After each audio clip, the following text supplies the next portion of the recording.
दोस्तों नमस्कार, स्वागत है एक बार फिर से आज की बड़ी और ताजा खबरों में। बस आपसे निवेदन है, कृपया वीडियो को लाइक कर दें, चैनल को सब्सक्राइब कर लें और घंटी बटन भी दबा दें। ये पहली बड़ी खबर है। कर्नाटक की रैली में जमकर गर्जी सोनिया गांधी, बीजेपी पर बोला जबरदस्त हमला। ये आपको बता दें कि कर्नाटक में होने वाले विधानसभा चुनाव के लिए प्रचार अपने अंतिम दौर में है। हुबली में कांग्रेस के लिए प्रचार करने पहुंची सोनिया गांधी ने बीजेपी पर जमकर हमला बोला। उन्होंने कहा कि कांग्रेस पार्टी की जिन राज्यों में सरकार है वहां पर पार्टी ने अपने सभी वादों को पूरा किया है। चुनावी राज्य कर्नाटक में बीजेपी पर हमला करते हुए सोनिया गांधी ने कहा कि बीजेपी सरकार की लूट, झूठ, अहंकार और नफरत से बने इस माहौल से छुटकारा पाए बिना ना तो कर्नाटक आगे बढ़ सकता है और ना ही देश तरक्की कर सकता है। ये लोग खुलेआम धमकी देते हैं जैसे अगर बीजेपी चुनाव हार गई तो कर्नाटक को प्रधानमंत्री मोदी का आशीर्वाद नहीं मिलेगा। मैं उन्हें बताना चाहती हूं कि कर्नाटक के लोग इतने कायर और लालची नहीं है। उनके अनुसार लोगों का भविष्य सरकार के आशीर्वाद पर निर्भर है। भारत जोड़ो यात्रा की तारीफ करते हुए सोनिया गांधी ने कहा कि जिनका काम नफरत फैलाना है उन्हीं के खिलाफ भारत जोड़ो यात्रा की शुरुआत की गई थी। इन लोगों ने देश में नफरत का माहौल बना दिया है। ऐसे लोग कभी भी कर्नाटक का विकास नहीं कर सकते। भारत जोड़ो यात्रा से बीजेपी बौखला गई है। बीजेपी के लोग किसी भी सवाल का जवाब नहीं देते हैं। उन्हें लगता है कि लोकतांत्रिक सिद्धांत उनकी जेब में है। क्या लोकतंत्र ऐसे ही काम करता है? कर्नाटक की जनता से अपील करते हुए सोनिया गांधी ने कहा कि कर्नाटक के लोग लालची नहीं है। बीजेपी उन्हें बहला कर और बहका दे, ये ऐसा नहीं हो सकता। ये लोग आपकी कमीशन खोरी का जवाब देने के लिए तैयार हैं। कांग्रेस पार्टी सभी लोगों की भलाई के लिए काम करती है। उन्होंने कहा कि 10 तारीख को यहां की जनता कांग्रेस पार्टी की सरकार बनाने जा रही है। अगली बड़ी खबर, चुनाव आयोग ने बीजेपी के खिलाफ रेड कार्ड विज्ञापनों पर कांग्रेस पार्टी को भेजा नोटिस। आज देना होगा जवाब। यह आपको बता दें कि चुनाव आयोग ने शनिवार को बीजेपी के खिलाफ अखबारों में प्रकाशित भ्रष्टाचार रेड कार्ड विज्ञापनों को लेकर कांग्रेस पार्टी की कर्नाटक इकाई को नोटिस जारी किया है। निर्वाचन आयोग ने कहा कि आरोपों को साबित करने के लिए रविवार शाम तक साक्ष्य उपलब्ध कराए जाएं। भारतीय जनता पार्टी की ओर से दर्ज कराई गई शिकायत के बाद यह नोटिस जारी किया गया है। कर्नाटक में 10 मई को होने वाले विधानसभा चुनाव से पहले कांग्रेस पार्टी ने 2019 और 2023 के बीच में राज्य में भ्रष्टाचार दर को सूचीबद्ध करते हुए पोस्टर और विज्ञापन जारी किए और बीजेपी सरकार को ट्रबल इंजन करार दिया। आयोग ने कर्नाटक प्रदेश कांग्रेस कमेटी के अध्यक्ष से कहा कि 7 मई को शाम 7 बजे तक साक्ष्य उपलब्ध कराए जाएं। यदि कोई स्पष्टीकरण हो तो साथ में वो भी दिया जाए। चुनाव आयोग ने कहा कि इसे सार्वजनिक मंच पर भी रखा जाए।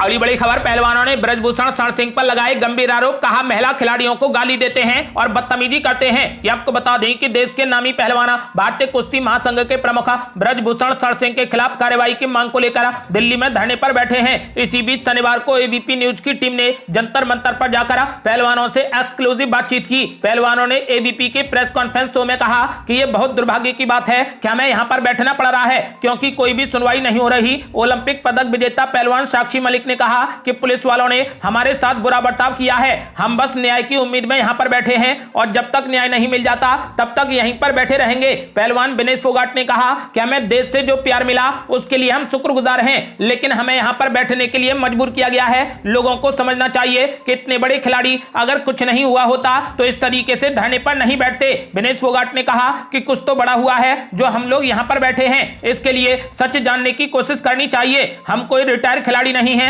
और ना ही कोई टिकट मांगने के लिए यहां पर बैठे हैं। ओलंपिक पदक विजेता पहलवान बजरंग पुनिया ने ब्रजभूषण सिंह को लेकर बड़ा खुलासा करते हुए कहा कि 2012 में भी एक आवाज उठी थी। यह लखनऊ कैंप की बात है। जूनियर खिलाड़ियों ने एक एफआईआर करवाई थी, लेकिन ब्रजभूषण सिंह ने 24 घंटे में उसको खारिज करवा दिया था। एक आवाज 2014 में भी उठी थी, लेकिन उसे भी दबा दिया गया था। आपको बता दें कि वहीं विनेश फोगाट ने कहा कि आप देख रहे हैं कि वो ब्रजभूषण सिंह किस तरीके से देश के बड़े खिलाड़ियों से बदतमीजी से बात कर रहे हैं। इससे उनका चरित्र और व्यवहार का पता लग रहा है। ये तो हमें बोलने की भी जरूरत नहीं है। वो महिला खिलाड़ियों को गाली देते हैं, बदतमीजी से बात करते हैं। वो खुद को भगवान समझते हैं। उनको अपनी लिमिट नहीं पता है। उनको ऐसा लगता है कि जैसे कुश्ती को उन्होंने ही जिंदा रखा है।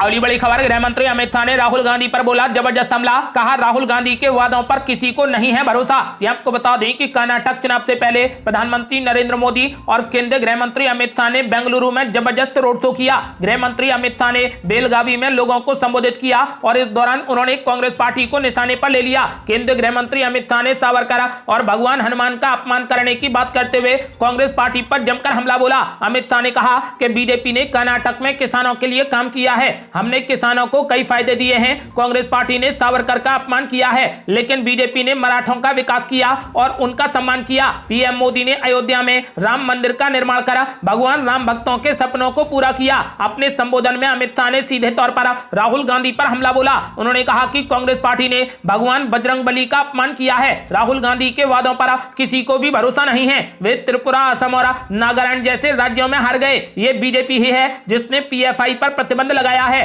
और जनता को राशन दिया है, पानी की सुविधा दी है और स्वास्थ्य सुविधाएं दी है। डबल इंजन की सरकार ने जनता की भलाई के लिए काम किया है। गृह मंत्री अमित शाह ने जनता से भाजपा को जिताने की अपील की है। अगली बड़ी खबर, मुख्यमंत्री हेमंत बिस्वा शर्मा ने कांग्रेस पार्टी पर बोला जबरदस्त हमला। कहा यदि कांग्रेस पार्टी सत्ता में आ गई तो कर्नाटक को पीएफआई की घाटी बना देगी। ये आपको बता दें कि असम के मुख्यमंत्री हेमंत बिस्वा शर्मा ने कर्नाटक में चुनाव प्रचार के दौरान शनिवार को कांग्रेस पार्टी पर जोरदार हमला बोला। उन्होंने कहा कि डीके शिवकुमार और सिद्धारमैया टीपू सुल्तान के परिवार के हैं। सिद्धारमैया बोलते हैं कि टीपू सुल्तान की जयंती मनाएंगे। अगर आपको जयंती मनानी है तो पाकिस्तान और बांग्लादेश में जाकर मनाइए। उन्होंने कहा कि अगर कांग्रेस पार्टी दोबारा सत्ता में गई तो कर्नाटक पीएफआई की घाटी बन जाएगा। हेमंत बिस्वा शर्मा ने कोडागु में एक जनसभा को संबोधित करते हुए कहा कि टीपू सुल्तान ने हजारों कोडवा का वध किया, फिर भी डीके शिवकुमार टीपू सुल्तान के परिवार के सदस्य की तरह व्यवहार करते हैं और उन्हें स्वतंत्रता सेनानी कहते हैं। असम में मैं पीएफआई के हमदर्दों को सबक सिखा रहा हूं और मदरसों को बंद कर रहा हूं, लेकिन राजस्थान में कांग्रेस पार्टी मुख्यमंत्री मदरसा योजना चला रही है। असम के मुख्यमंत्री ने कहा कि बीजेपी को भ्रष्ट कहने का कांग्रेस का दुस्साहस कैसे हुआ। आप किसी भी कांग्रेस के दफ्तर में जाइए, आपको भारत के कुछ बड़े घोटालेबाजों की तस्वीरें दिख जाएंगी। इससे पहले हेमंत बिस्वा शर्मा ने द केरला स्टोरी फिल्म विवाद को लेकर भी कांग्रेस पार्टी पर निशाना साधा। उन्होंने कहा कि विपक्षी दल ने पीएम मोदी पर बीबीसी की विवादास्पद डॉक्यूमेंट्री का समर्थन किया, लेकिन द केरला स्टोरी की आलोचना की। बता दें कि कांग्रेस पार्टी ने कर्नाटक चुनाव के घोषणा पत्र में बजरंग दल की तुलना पीएफआई से की है और इस पर बैन लगाने का वादा किया है, जिसके बाद से बीजेपी नेता कांग्रेस पार्टी पर हमलावर हैं। अगली बड़ी खबर, मुख्यमंत्री योगी आदित्यनाथ ने बजरंग दल के मुद्दे पर कांग्रेस पार्टी पर बोला जबरदस्त हमला। कहा कांग्रेस पार्टी हिंदू आस्था के साथ कर रही खिलवाड़। ये आपको बता दें कि कांग्रेस पार्टी ने कर्नाटक विधानसभा चुनाव के अपने घोषणा पत्र में बजरंग दल पर बैन लगाने का वादा किया है, जिसके बाद पीएम मोदी समेत बीजेपी के तमाम नेताओं ने कांग्रेस पार्टी पर जमकर हमला बोला है। अब उत्तर प्रदेश के मुख्यमंत्री योगी आदित्यनाथ ने भी इस मुद्दे को लेकर कांग्रेस पार्टी पर निशाना साधा। योगी आदित्यनाथ ने कर्नाटक के चिक्कमंगलुरु जिले में जनसभा को संबोधित करते हुए कहा कि कांग्रेस पार्टी जनता की आस्था का अपमान कर रही है। उत्तर प्रदेश के मुख्यमंत्री ने कहा कि पहले उन्होंने श्री राम के अस्तित्व पर सवाल उठाया और अब वे अपने घोषणा पत्र में बोलते हैं कि सत्ता में आने पर पीएफआई को मुक्त और बजरंग दल को बैन करेंगे। ये राष्ट्रद्रोही तत्वों के साहस को बढ़ा रहे हैं। उन्होंने कहा कि बजरंग दल को बैन करने की बात करके कांग्रेस पार्टी हिंदू आस्था के साथ में खिलवाड़ कर रही है। अगली बड़ी खबर, कर्नाटक में कांग्रेस पार्टी की वापसी का अनुमान। ओपिनियन पोल में बड़ा खुलासा। ये आपको बता दें कि कर्नाटक में विधानसभा चुनाव का प्रचार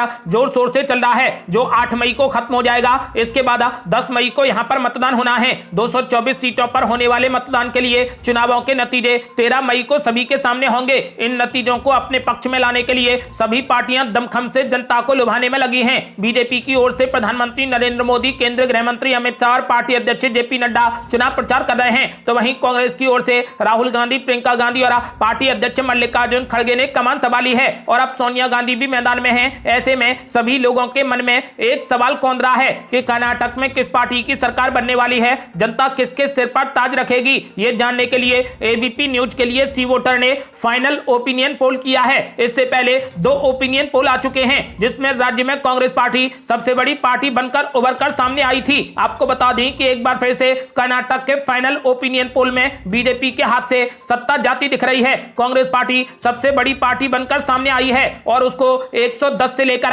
122 सीटें मिलती दिख रही हैं। बीजेपी दूसरी बड़ी पार्टी बनकर सामने आ सकती है, उसे 75 से 88 सीटें मिलने का अनुमान है, तो वहीं जेडीएस को 21 से 29 सीटें मिलती दिख रही हैं। इस तरीके से कर्नाटक में एक बार फिर से कांग्रेस पार्टी सरकार बनाती दिख रही है। आपका क्या मानना है, क्या कांग्रेस पार्टी कर्नाटक में सरकार बना लेगी? अपनी राय हमें वीडियो लाइक कर कमेंट बॉक्स वक्त जरूर दें। अगली बड़ी खबर, सोनिया गांधी ने बीजेपी पर बोला जबरदस्त हमला, कहा कर्नाटक को किसी के आशीर्वाद की जरूरत नहीं, डकैती डालना सत्ता में बैठे लोगों का काम। ये आपको बता दें कि कांग्रेस संसदीय दल की प्रमुख सोनिया गांधी ने भाजपा पर जमकर हमला बोला और लोगों से आह्वान किया कि भाजपा की अंधेर नगरी के खिलाफ आवाज बुलंद करना सबकी जिम्मेदारी है। सोनिया गांधी ने आरोप लगाया कि डकैती डालना सत्ता में बैठे लोगों का धंधा हो गया है। भाजपा ने डकैती डालकर सत्ता हथिया ली है, इसके बाद उनकी 40% सरकार जनता को लूटने में लगी है। उन्होंने जेपी नड्डा और गृह मंत्री अमित शाह के हालिया बयानों का हवाला देते हुए कहा कि आज हालात ये हैं कि ये खुलेआम धमकी देते हैं। ये कहते हैं कि अगर ये नहीं जीते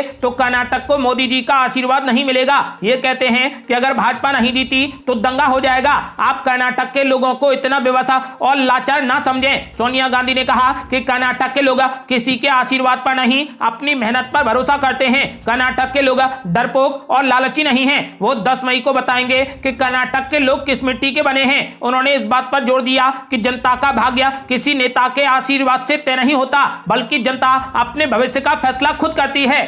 अगली बड़ी खबर, पीएम नरेंद्र मोदी ने कर दिया बड़ा दावा, कहा बीजेपी की ओर से जनता लड़ रही चुनाव, कांग्रेस पार्टी मुझे गालियां देने में व्यस्त। ये आपको बता दें कि कर्नाटक विधानसभा चुनाव के लिए मतदान में अब कुछ ही दिन शेष रह गए हैं। राज्य में चुनाव प्रचार अभियान जोरों पर है। इस बीच शनिवार को प्रधानमंत्री नरेंद्र मोदी और केंद्रीय गृह मंत्री अमित शाह ने कर्नाटक के अलग अलग इलाकों में रोड शो और रैली की। पीएम मोदी ने बेंगलुरु में एक रोड शो किया। इस दौरान रोड शो के दौरान लोगों की जबरदस्त भीड़ उमड़ पड़ी। पीएम मोदी ने कहा कि बेंगलुरु में रोड शो के दौरान उन्हें जो अपार जन समर्थन मिला, उसने उन्हें विश्वास दिलाया है कि कर्नाटक में 2023 का विधानसभा चुनाव भाजपा की ओर से लोग लड़ रहे हैं। उन्होंने यह भी कहा कि बेंगलुरु में उन्होंने जो प्रेम और जुड़ाव देखा वो अतुलनीय है, ऐसा पहले कभी नहीं देखा। आपको बता दें कि प्रधानमंत्री ने कहा कि बेंगलुरु में 25 किलोमीटर लंबे रोड शो के दौरान उनका काफिला जिस रास्ते से गुजरा, उसके दोनों ओर और हर नुक्कड़ पर लोग खड़े थे। सड़क के दोनों ओर लोग अपने परिवारों के साथ में खड़े थे। दिव्यांगजन और अपने नवजात शिशुओं के साथ में महिलाएं भी खड़ी थीं। पीएम मोदी ने कहा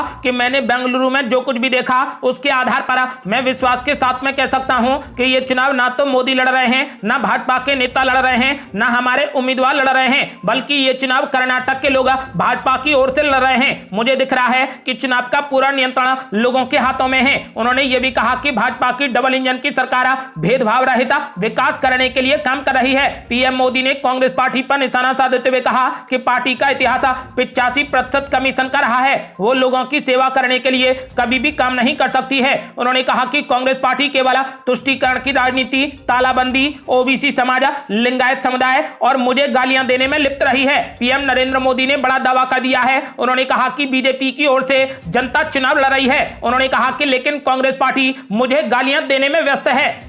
अगली बड़ी खबर, डीके शिव कुमार ने कर दिया बड़ा ऐलान, कहा कर्नाटक में नहीं चलेगा मोदी फैक्टर, कांग्रेस जीतेगी 140 से ज्यादा सीटें। ये आपको बता दें कि कर्नाटक में 10 मई को विधानसभा के चुनाव होने हैं। इसे लेकर सभी राजनीतिक पार्टियां तैयारियों में लगी हैं। सब अपनी अपनी जीत का दावा कर रहे हैं। ऐसे में अब कर्नाटक में कांग्रेस प्रमुख डीके शिव कुमार ने दावा किया है कि उनकी पार्टी 140 से अधिक सीटें जीतकर सरकार बनाएगी और मुख्यमंत्री को लेकर पार्टी जो भी फैसला करेगी वो उन्हें स्वीकार होगा। वहीं उन्होंने भाजपा पर भी जमकर हमला बोला। एक इंटरव्यू में डीके शिव कुमार ने कहा कि कर्नाटक में जीत अगले साल होने वाले लोकसभा चुनाव में कांग्रेस पार्टी के लिए मार्ग प्रशस्त करेगी तथा राज्य की जनता कांग्रेस पार्टी के पक्ष में समर्थन देकर पूरे देश को एक बड़ा संदेश देगी। कर्नाटक कांग्रेस प्रमुख ने भाजपा के विधानसभा चुनावों के लिए जारी किए गए घोषणा पत्र पर भी निशाना साधा। उन्होंने भाजपा की ओर से किए गए समान नागरिक संहिता और एनआरसी के वादों को लेकर कहा कि कर्नाटक चुनाव स्थानीय मुद्दों पर लड़ा जा रहा है। भाजपा इन चुनावों में कोई भी विमर्श देने में नाकाम रही है।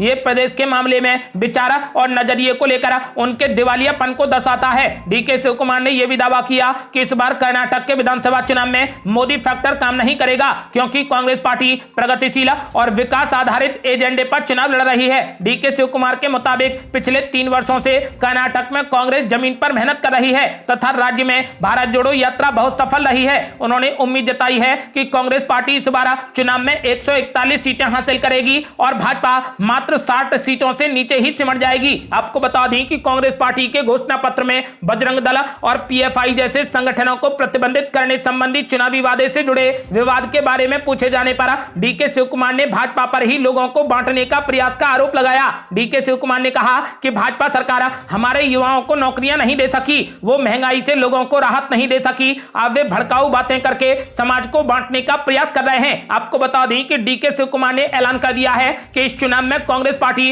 141 सीटों से ज्यादा जीतेगी, जबकि भाजपा मात्र 60 सीटों पर ही सिमट जाएगी। अगली बड़ी खबर, गृह मंत्री अमित शाह ने कर दिया बड़ा दावा, कहा पीएफआई के एजेंडे पर काम कर रही कांग्रेस पार्टी सावरकर और हनुमान के अपमान का भी लगाया आरोप। ये आपको बता दें कि कर्नाटक विधानसभा चुनाव के लिए प्रचार अभियान अपने चरम पर है। प्रचार के लिए अब मात्र 2 दिनों का समय बचा है। भाजपा और कांग्रेस पार्टी के दिग्गज नेता एक दूसरे पर जमकर हमला कर रहे हैं। इसी बीच केंद्रीय गृह मंत्री अमित शाह ने शनिवार को कांग्रेस पार्टी पर प्रतिबंधित पॉपुलर फ्रंट ऑफ इंडिया के एजेंडे पर काम करने का आरोप लगाया। साथ ही उन्होंने कर्नाटक के लोगों से अगले होने वाले विधानसभा चुनावों में विपक्षी दल कांग्रेस को वोट नहीं देने का आग्रह किया। आपको बता दें कि कांग्रेस पार्टी पर तुष्टीकरण की राजनीति करने का आरोप लगाते हुए उन्होंने दावा किया कि इसने स्वतंत्रता सेनानी और हिंदुत्व विचारक वीडी सावरकर के साथ में भगवान हनुमान का भी अपमान किया है। अमित शाह ने कहा कि कांग्रेस पार्टी वोट बैंक के लिए तुष्टीकरण की राजनीति कर रही है।